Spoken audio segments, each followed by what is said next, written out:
రెండవ రాజుల గ్రంథము 20వ అధ్యాయము మొదటి 6 వచనాలు మనం చదువుకుందాము. ఆ దినములలో హిజ్కియాకు మరణకరమైన రోగము కలుగగా ఆమోజు కుమారుడును ప్రవక్తయునైన యెషయా అతని యొద్దకు వచ్చి, నీవు మరణమవుచున్నావు, బ్రతకవు కనుక నీవు నీ ఇల్లు చక్కబెట్టుకొనుమని యెహోవా సెలవిచ్చుచున్నాడని చెప్పగా, అతడు తన ముఖము గోడ తట్టు తిప్పుకొని, యెహోవా, యథార్థ హృదయుడనై సత్యముతో నీ సన్నిధిని నేనెట్లు నడుచుకొంటినో, నీ దృష్టికి అనుకూలముగా సమస్తమును నేనెట్లు జరిగించితినో కృపతో జ్ఞాపకము చేసుకొనుమని హిజ్కియా కన్నీళ్లు విడుచుచు యెహోవాను ప్రార్థించెను. యెషయా నడిమిశాలలో నుండి అవతలకు వెళ్ళక మునిపే యెహోవా వాక్కు అతనికి ప్రత్యక్షమై ఈలాగు సెలవిచ్చెను, నీవు తిరిగి నా ప్రజలకు అధిపతి అయిన హిజ్కియా యొద్దకు పోయి అతనితో ఇట్లను, నీ పితరుడైన దావీదునకు దేవుడగు యెహోవా నీకు సెలవిచ్చునదేమనగా, నీవు కన్నీళ్లు విడుచుట చూచితిని, నీ ప్రార్థన నేనంగీకరించి ఉన్నాను, నేను నిన్ను బాగు చేసేదను. 3వ దినమున నీవు యెహోవా మందిరమునకు ఎక్కిపోవుదువు. ఇంకా 15 సంవత్సరముల ఆయుష్ను నీకిచ్చెదను. మరియు నా నిమిత్తమును నా సేవకుడైన దావీదు నిమిత్తమును ఈ పట్టణమును నేను కాపాడుచు నిన్నును ఈ పట్టణమును అష్షూరు రాజు చేతిలో పడకుండా నేను విడిపించెదను. 7వ వచనం కూడా చదువుకుందాం. పిమ్మట యెషయా అంజూరపు పండ్ల ముద్ద తెప్పించుడని చెప్పగా, వారు దాన్ని తెచ్చి కురుపు మీద వేసిన తరువాత అతడు బాగుపడెను. ఈ లేఖన భాగంలో హిజ్కియాకు మరణకరమైన రోగము వచ్చినట్లుగా మనం మొదటి వచనంలో చూస్తున్నాం. హిజ్కియా యూదా రాజులలో మంచి రాజులలో ఒకడు. తను యూదా రాజ్యానికి రాజు అయిన తరువాత యూదా రాజ్యములో అప్పటికే ఉన్న విగ్రహాలని ఆయన తీసివేసి పవిత్రపరిచాడు. మోషే సమయంలో ఉన్న ఇత్తడి సర్పాన్ని ప్రజలు పూజిస్తా ఇంకా ఉంటే దాన్ని కూడా ముక్కలు ముక్కలుగా చేశాడు. తన ప్రజల్ని నిజమైన దేవుడి వైపు నడిపిస్తాడు. తన జీవితంలో ఒక అనారోగ్య పరిస్థితి వచ్చింది. ఆ పరిస్థితి ఎందుకు వచ్చిందో ఇక్కడ రాయబడలేదు, కానీ యెషయా గ్రంథము 39వ అధ్యాయములో తను ఈ రోగం నుంచి బాగుపడిన తర్వాత రాసిన మాటల్లో 17వ వచనం చివరి భాగంలో, నీ వీపు వెనుక తట్టు నా పాపములన్నీయు నీవు పారవేసితివి. 15వ వచనం చివరి భాగంలో, నాకు కలిగిన వ్యాకులమును బట్టి నా సంవత్సరములన్నీయు నేను మెల్లగా నడుచుకొందును. ఎందుకు వచ్చిందో తెలీదు. ఒకవేళ మెల్లగా నడుచుకోలేదో, తనకున్న పాపాన్ని బట్టో ఇక్కడ రాయబడలేదు, కానీ ఆ రోగం మటుకి మరణము, ఇంకా చనిపోతాను అని అనిపించేటంతా చాలా బాధ కలిగించే రోగములాగా మనకు తెలుస్తూ ఉంది. ఎందుకంటే అది పెద్ద పుండై ఉన్నట్టు కూడా తెలుస్తుంది. 7వ వచనంలో 20వ అధ్యాయం 7లో 2వ రాజుల్లో కురుపు మీద వేసిన తరువాత అని ఉంది. అంటే అది పెద్ద కురుపు అయి ఉంటుంది. ఆ వచ్చిన వ్యాధిని బట్టి ఆయన పరిస్థితి ఎలా ఉందంటే, మనం ఇందాక చదువుకున్న యెషయా గ్రంథము 39లో చాలా బాధపడుతున్నాడు. ఆయన బాధ 13వ వచనంలో, సింహము ఎముకలను విరుచున్నట్లు నొప్పి చేత నా ఎముకలన్నీ విరువబడి అన్నాడు. చాలా పెయిన్ఫుల్ ఆ యొక్క వ్యాధి, ఆ పుండు వలన. మూలుగుతా ఉన్నానన్నాడు.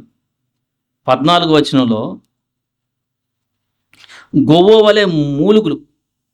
ఆ పెయిన్ బట్టి, ఆ బాధను బట్టి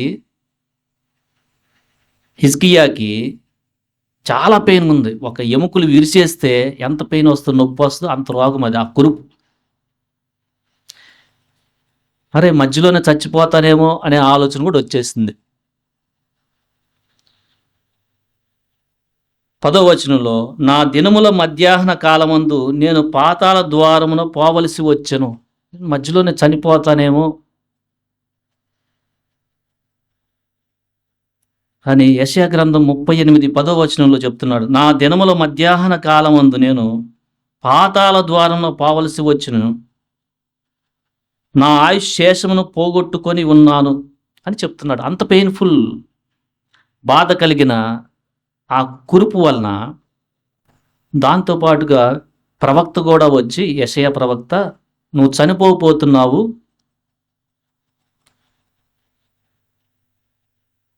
నీ ఇల్లు చక్కబెట్టుకో అని చెప్పడం కూడా జరిగింది.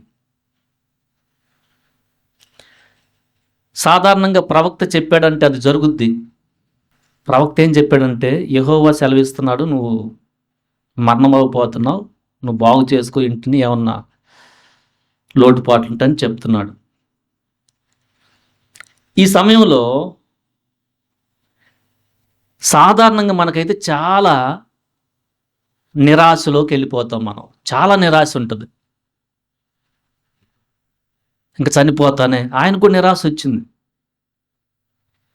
మనం ఎంత చదివాం కదా, మధ్యలో వెళ్ళిపోవాలేమో, దినంలో మధ్యలో చాలా పెయిన్ఫుల్గా ఉంది. సింహం ఎముకల్ని కొరికితే ఎలా పెయిన్ వస్తుందో మూలుగుతా ఉన్నాడు. అలాంటి సమయంలో ప్రవక్త కూడా వచ్చి, యెహోవా సెలవిస్తున్నాడు, నువ్వు మరణమైపోతున్నావు, చనిపోతున్నావు, సరి చేసుకో. ఆయనకి ఎలా అనిపించిందంటే, మనం మళ్ళీ అక్కడికి వెళ్తే ఒక దినంలో చనిపోతానేమో. 39వ అధ్యాయం యెషయా గ్రంథము 13 చివరిలో, యెషయా గ్రంథము 38వ అధ్యాయం 13 చివరిలో, ఒక దినములోగానే నీవు నన్ను సమాప్తి చేయుదువు. 12 చివరిలో కూడా అదే మాట, ఒక దినములోగా నీవు నన్ను సమాప్తి చేయుదువు. ఇంకొక రోజులో చనిపోతానేమో. అంత పెయిన్ఫుల్ సిచ్యువేషన్ వచ్చింది. అలాంటి సిచ్యువేషన్లో, ఆ పరిస్థితిలో సాధారణంగా మనకి చాలా నిరాశ ఉంటుంది. చాలా నిరాశ ఉంటుంది. ఈ పరిస్థితి ఎవరికి వచ్చింది? ఒక భక్తునికి వచ్చింది. ఈయన మంచి రాజు. మంచి రాజు అంటే పాపం లేనివాడని కాదు, లోపంలో పాపం ఆయనకు తెలుస్తుంది. కాదు, ఈ భక్తునికి ఉన్న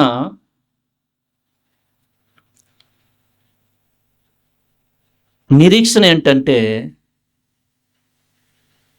ప్రవక్త చెప్పి అలా వెళ్ళాడో లేదో ఈయన ప్రార్థన చేయటం మొదలుపెట్టేశాడు. 2వ రాజులు 20వ అధ్యాయము 3వ వచనంలో 2వ వచనం నుంచి చూస్తే, అతడు తన ముఖము గోడ తట్టు తిప్పుకొని, ఈయన రాజు అంటే ఆ దేశంలో యూదా దేశానికి మొత్తం అధిపతి అయినా కానీ ఈయన ప్రార్థనా జీవితం ఎలా ఉందంటే, నాకెందుకయ్యా ఇది వచ్చిందని దేవుణ్ణి అలా ప్రశ్నించకుండా గోడ తట్టు ముఖాన్ని తిప్పుకొని, గోడ తట్టు ముఖాన్ని తిప్పుకోవటం అంటే చాలా సాత్వికం, బాధ కనిపిస్తా ఆయన ప్రార్థన చేస్తున్నాడు. 3వ వచనంలో, యెహోవా యథార్థ హృదయుడనై సత్యముతో నీ సన్నిధిని నేనెట్లు నడుచుకుంటినో, నీ దృష్టికి అనుకూలంగా సమస్తమును నేనెట్లు జరిగించితునో కృపతో జ్ఞాపకము చేసుకొనుమని హిజ్కియా కన్నీళ్లు విడుచుచు యెహోవాను ప్రార్థించెను. దేవుణ్ణి బతిమాలుతున్నాడు. ఇంగ్లీష్లో అయితే ఐ బిసిచ్ ది అని ఉంది, అంటే బతిమిలా అన్నట్లుగా. వెప్ట్ సోర్లీ అని ఉంది, అంటే కన్నీళ్ళు బాగా ఆ బాధతో దేవుని తగ్గించుకొని, నేను నీ సన్నిధిలో ఎలా నడుచుకున్నాను, సత్యంతో నేను నడుచుకున్నాను కదా, కృపతో జ్ఞాపకం చేసుకుని చాలా తక్కువ మనసుతో ప్రార్థన చేస్తున్నాడు. మనకి ఇలాంటి పరిస్థితి వచ్చినప్పుడు జనరల్గా నిరాశ ఏర్పడి, ఇంకెందుకయ్యా నాకు ఈ బాధ, తీసుకెళ్ళు అని ప్రార్థన చేసేయచ్చు.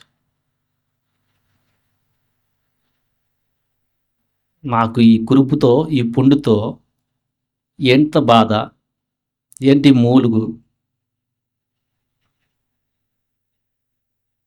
అని అడగచ్చు. కానీ మనకు దేవునిలో ఉన్న హోప్ ఏంటంటే, నిరీక్షణ ఏంటంటే, భక్తుడైన దావీదు 21వ కీర్తనలో 4వ వచనం ఎవరన్నా తీస్తే చదవండి. 21:4. అతడు నిన్ను వరం అడుగగా నీవు దానిని అతనికి అనుగ్రహించి ఉన్నావు. మనం అలా అడగాల. ఇంకా ఆయుష్ ఇవ్వయ్యా, నేను పరిచర్య చేస్తాను, ఇంకా నా జీవితంలో సరి చేసుకోవాల్సినవి ఉన్నాయి అని అడగాలి.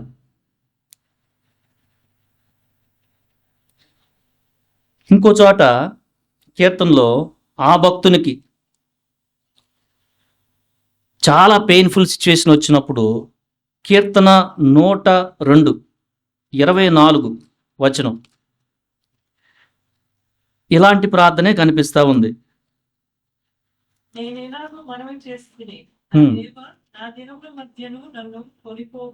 ఈయన ఎలా ప్రార్థన చేస్తున్నాడు చూడండి. నా దేవా, నా దినముల మధ్యను నన్ను కొనిపోకుము అని ప్రార్థన చేస్తున్నాడు.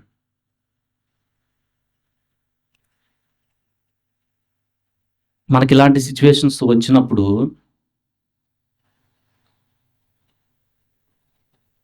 ఈ పరిస్థితి హిజ్కియా జీవితంలో మనం ఆలోచిస్తే, దేవుడే చెప్పాడు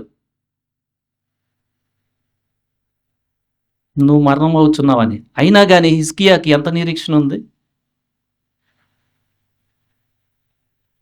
నేను ప్రార్థన చేస్తే దేవుడు మళ్ళా మనసు మార్చుకుంటాడు,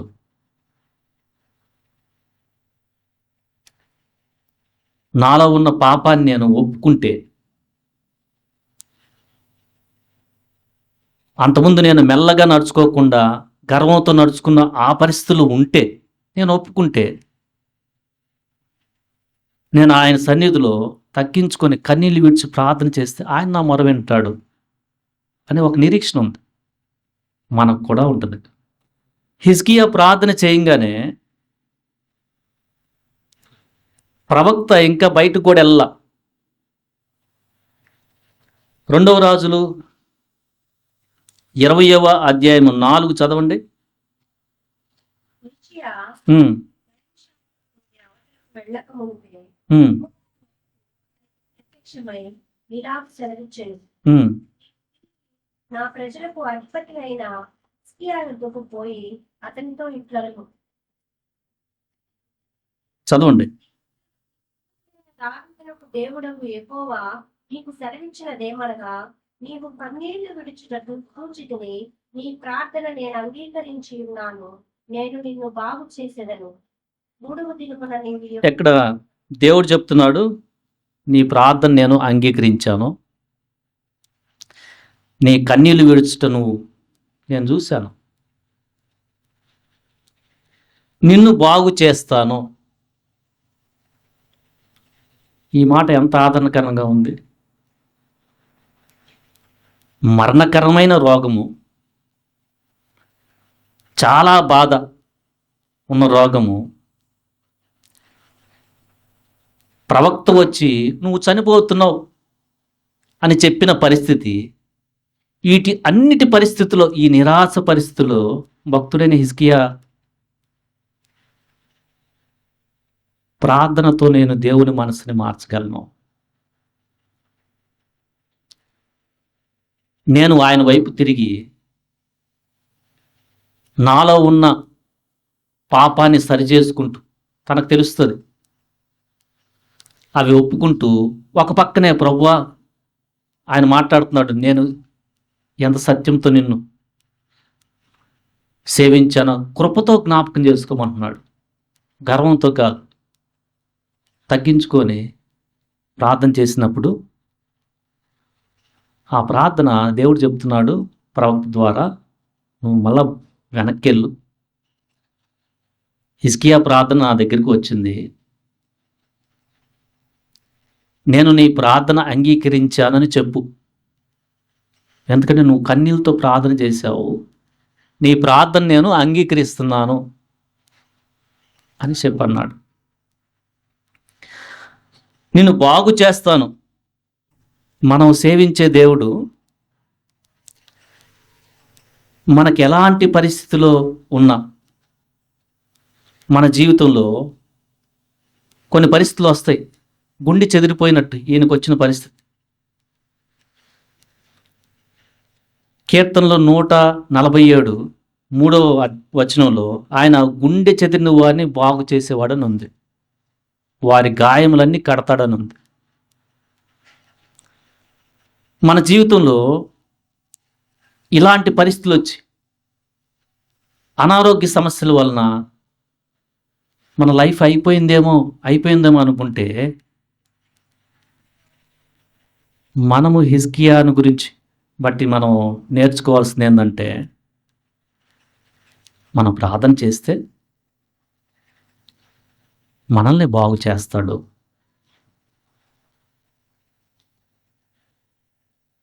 ఆయనకు వచ్చినాయి, డౌట్స్ వచ్చినాయి, ఒక రోజులో నేను చనిపోతానేమో,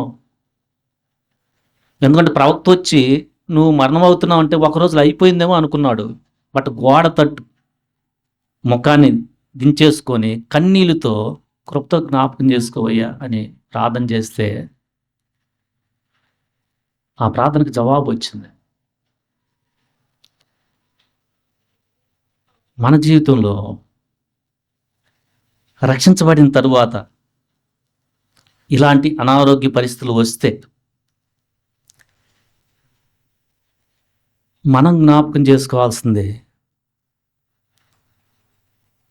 మనం తగ్గించుకొని ప్రార్థన చేయటమే. హిజ్కియా అయితే నేను సత్యముతో ఎలా నీలో నడిచానో అని ఆయన నీతిని బట్టి అడుగుతున్నాడు, కానీ మనమైతే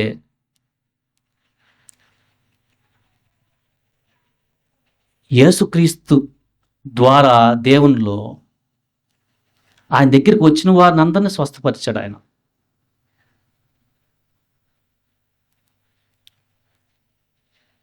ఆయన దగ్గరికి వచ్చిన వారు కుంటివారు, గుడ్డివారు, మోగవారు, చనిపోయిన వారిని కూడా ఆయన తిరిగి లేపాడు.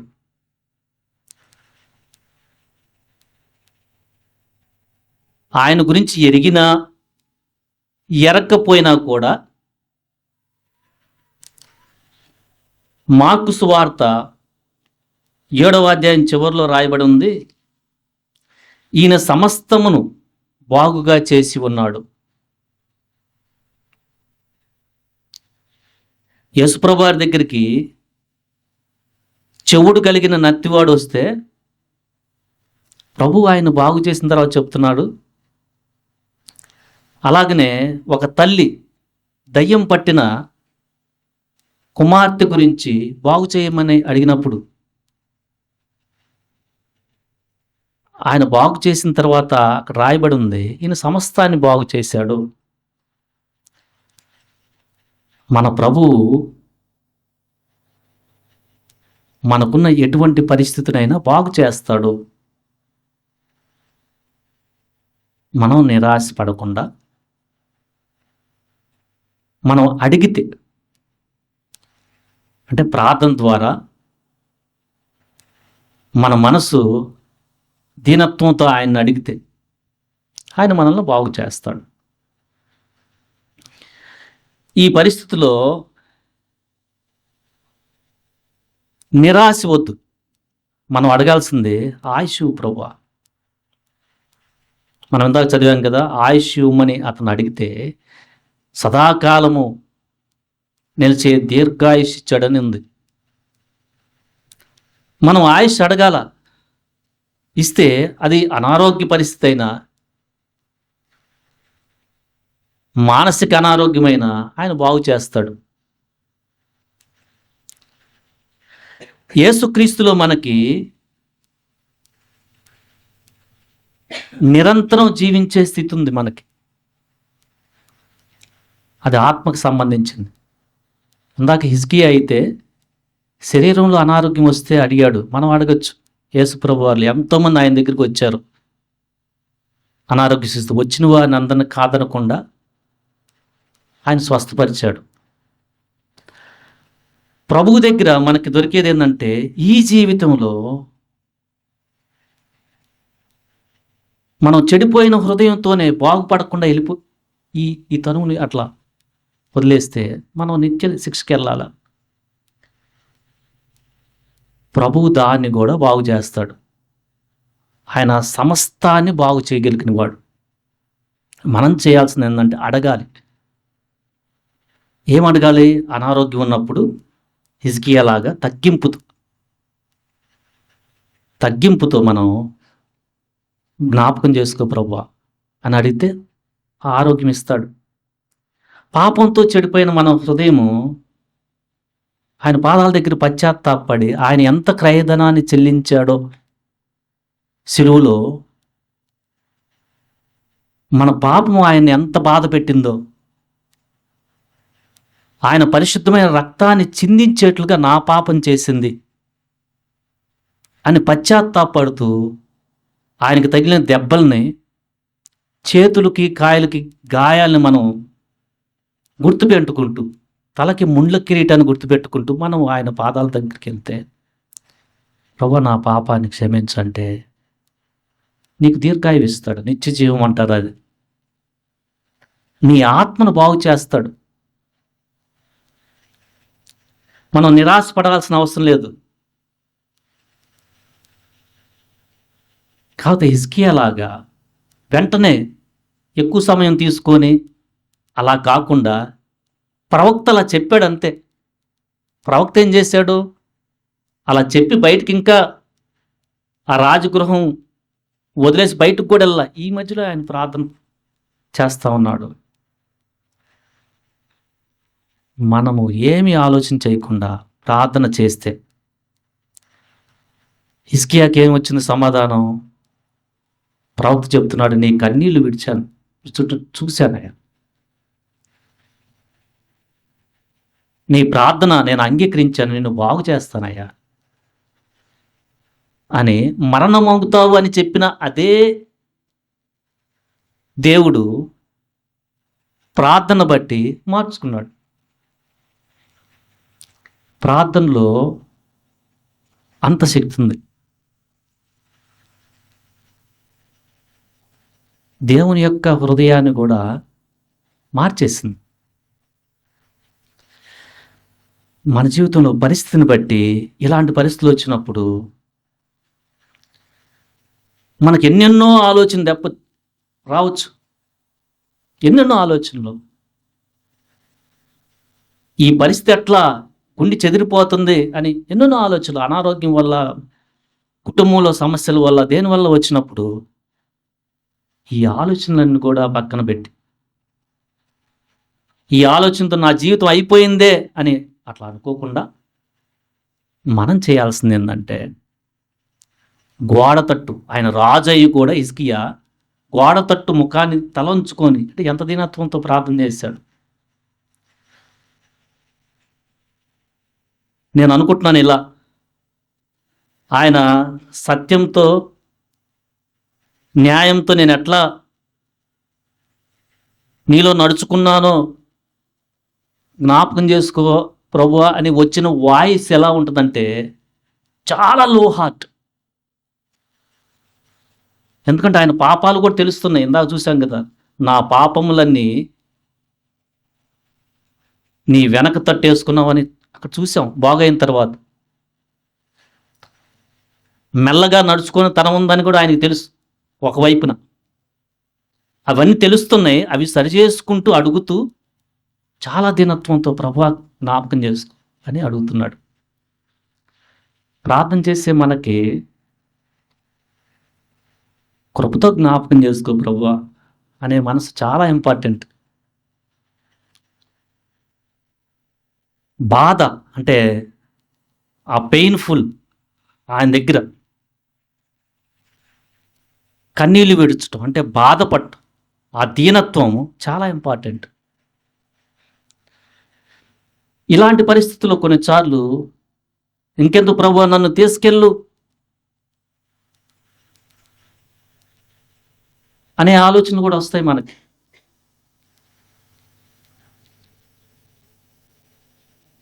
అలా కాకుండా ఈరోజు చదువుకున్న భాగంలో నేను నిన్ను బాగు చేస్తాను, ఎంత ఆదరణగుందా మాట, నేను నిన్ను బాగు చేసేది, నీ ప్రార్థన అంగీకరించి ఉన్నాను. మన కన్నీళ్ళు దేవుడు చూస్తున్నాడు, మన ప్రార్థన దేవుడు వింటున్నాడు. యేసు ప్రభువారు సమస్తాన్ని బాగు చేస్తాడు. యేసు ప్రభువారు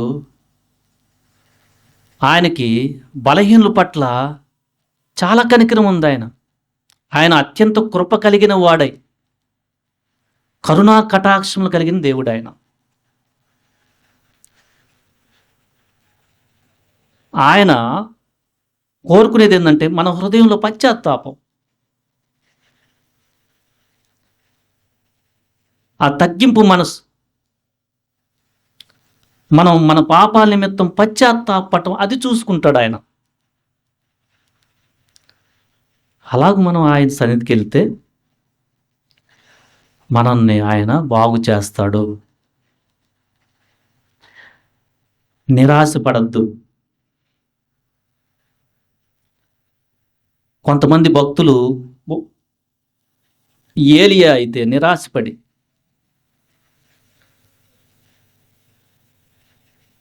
మొదటి రాజులు 19:4 ఇలాగూ ప్రార్థన చేశాడు.